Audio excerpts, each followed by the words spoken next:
Энэ цохны бүтгэгч гар мөрний уклаач корнод баярыг баблит нэлэгддэг.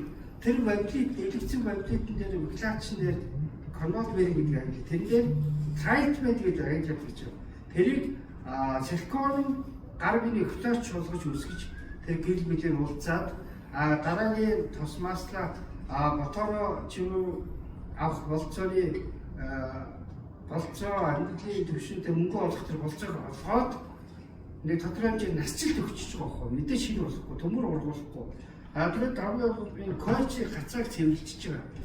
За тэгээд одоо манайд тэр өнөөдөр ингэ ярьж илээ. За эхвэний сайжрал за сутаа захтаар чивээ хамаагүй энэ засвар газар дээр бол эхвэний сайжрал тохны сайжрал ямар үнээр сайжрдаг вэ? Тэгээд тэгэхээр танд 400-аас 450 мянга ялгаа эхвэний сайжрал.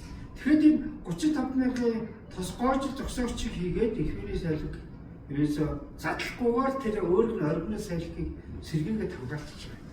За тэгээд хамгийн гол нь энэ өдөр түүний танилцуулж байгаа шалтгаан нь ийм байна. Одоо манай Yorsker компани Отаву Улаанбаатар төсөл хэрэгжүүлж байгаа ба тэр төслийнхөө өрөөнд автомашины утааг одоо Монгол улсын хэмжээгээр одоо өвөл одоо утаа хэрэглээд 25% автомашины утааг өхөр эзэлдэг юм өхөр утаа. Тэрийг багасгах зорилттой ийм төсөл хэрэгжүүлж байгаа ба тэгээ бүүстргээд тосоо бас ингээд сутаагаас төрсөн